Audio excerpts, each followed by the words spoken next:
I gotta say, from the outside, I don't know what Vol Nation is thinking of their football team, but I'm impressed. Even before the Kentucky game, I was impressed with the progress. And Josh Heupel seems to have solidified and kind of brought everything together. I think things are working, progressing, developing. Shoot, it was definitely indicated by this Ole Miss game, taking them down to the wire to the last play of the game, even without Hendon Hooker in the game. And just, the Missouri showing, just putting up a zillion yards and points in that game and just on and on. And really, I just think this is going about as well as it could be reasonably expected. I have been infinitely impressed. I would say, like, is it totally blowing me out of the water? Like, oh my gosh, it's unbelievable. If he had beaten Ole Miss and Pittsburgh both, I mean, it would just. I don't know in my wildest dreams I would have thought that that season could happen this year. And the thing is that both of those wins were completely possible. They came essentially one fingertip missed pass away from beating Ole Miss. And then Pittsburgh, they had their chances, I would say, and then just didn't capitalize. And then you're looking at 7 wins, and if you win a bowl game, 8 in Josh Heupel's first year after a postseason that was nothing short of a complete nightmare. And you're still kind of dealing with that with the whole NCAA investigation thing, and that's a different different topic. As far as his coaching goes, it's the wildest thing I have ever seen. I mean, we speculated before the season that, will this actually work in the SEC? What is it really going to be like? And having now seen the product on the field, it is all of that I kind of imagined and more. This Kentucky game this last week was just exactly what Josh Heupel is as a coach, distilled down. I mean, this was 151 proof, lit on fire type of, everything that Josh Heupel wants to be. You saw it in that game. They scored so quickly, so efficiently, and it's just in this simple offense where he makes it super easy for the quarterback, and they just move at an absolute breakneck speed. That's where they win. They win with the breakneck speed.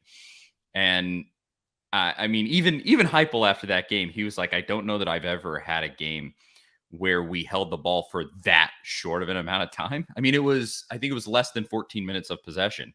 Kentucky had I saw that stat. 46 minutes of possession and 99 plays, and Kentucky lost. I mean, if that tells you how wild that game was.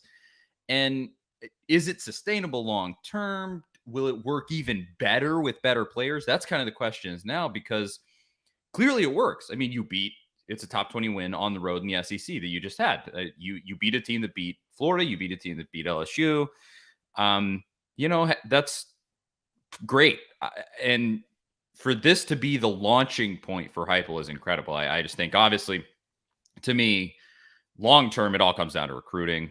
You got to get guys in the door who can play, because right now your defense just can't hang for a full 40 minutes with better teams.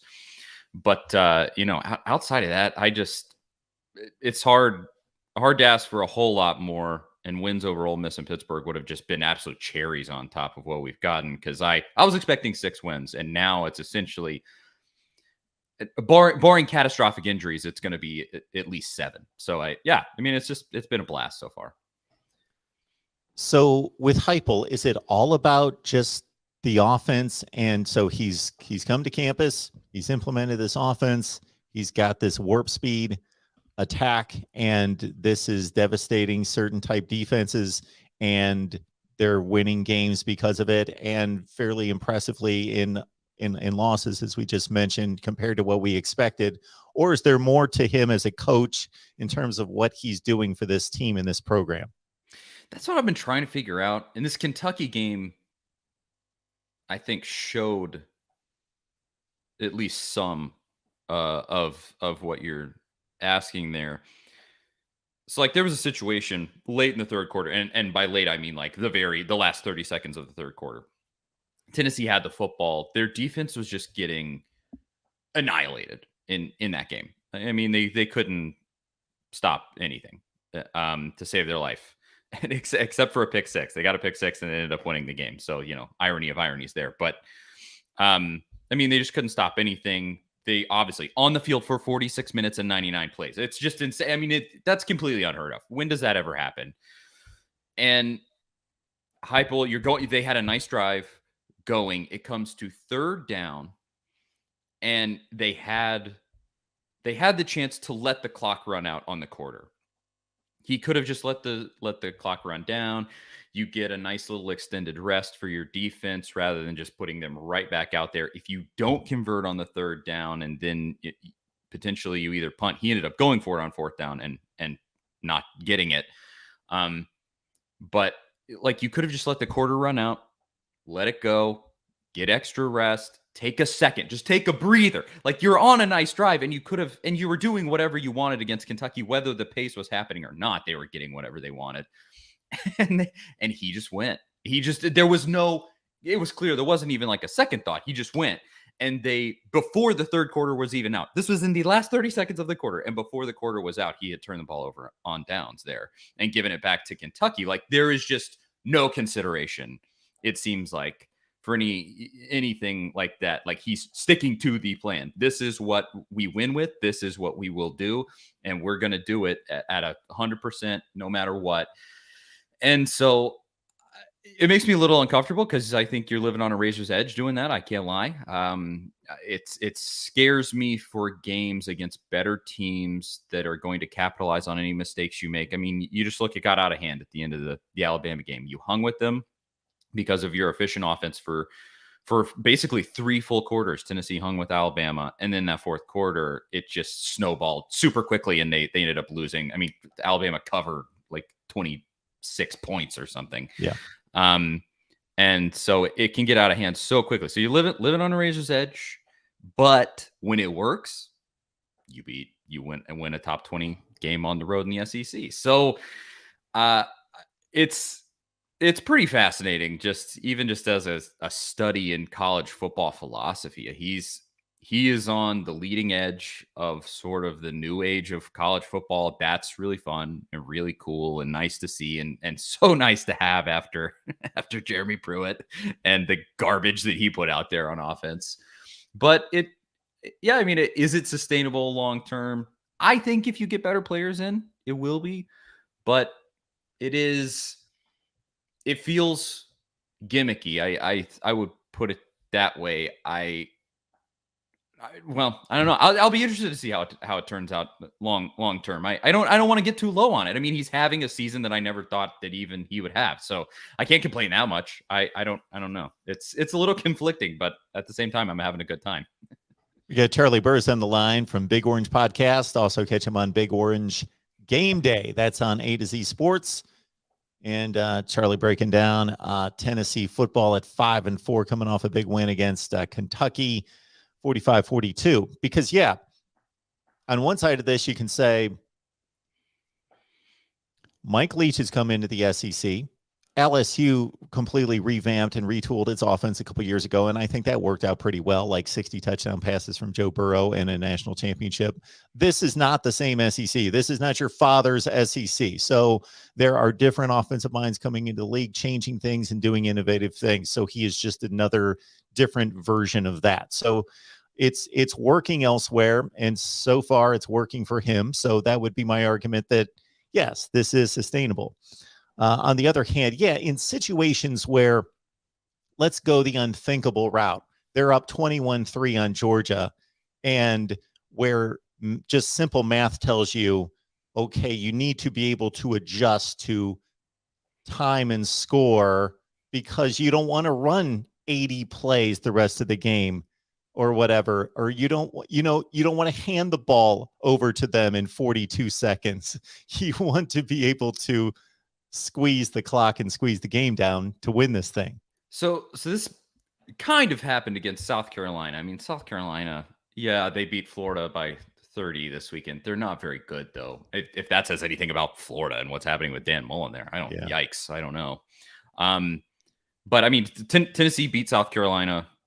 I don't know. It was by a lot, 20 some odd points, 20 plus points. I don't remember the exact final score. We just whipped them, but the majority of those points were scored in the first half. Tennessee, it's, as we've already been talking about, it is an offense that it can just so quickly, I mean, 2 minutes of game time, you can be up by 14 points. You can be up by 21 points. I mean, it is that bang, bang, bang. And so Tennessee got up super quickly in that game, scored, I think, 28 points in the first quarter against South Carolina. They're just smashing them. And then he did, this is really the only time that we've seen this season, him kind of making those adjustments. He ratcheted it back, essentially did nothing but run the ball from then on out. And in his version of ran the clock. And with this sort of inferior set of players that he has this season, it didn't work really well in that second half. I don't remember if they only scored one touchdown, if they even scored a touchdown in that second half. It wasn't great. You won because you were ahead by so many points at that point. But when it came down to them just having to pound the rock to stay ahead and to bleed the clock as much as you can in that offense, it didn't work great.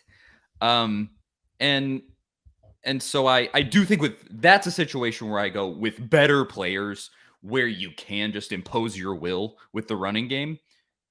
It feels sustainable to me because he is willing to make that much of a change and go, okay, we're up by 28 points.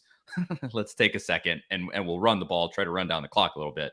But at the same time, he didn't do that against Missouri. He got up 28-0. And then, there was a situation in that game where they were up 28-0, 35-3 or something. Like they were just killing them. And it came down to fourth down in the red zone. And he was like, no, we're going. And they scored a touchdown, where he's just like, we're going to step on your neck even now. So it's all aggression. But I think with it's obviously just a matter of time. We just have to see how it's going to work out. But with better players, I think it's obviously across the board. That's true in college football, period. Any system at all, you get better players, you're going to have good results, generally speaking. But I think with better players that you get a better offensive line, you get better running backs, things like that. Even though Tennessee's running backs are pretty fun this season, but just things like that, it'll work better. But that's the only sort of, I guess, he makes adjustments, but it's the only sort of like philosophy change I've seen him make in a game where he'll go, okay, we're going to slow it down a little bit is when he's ahead by a ton.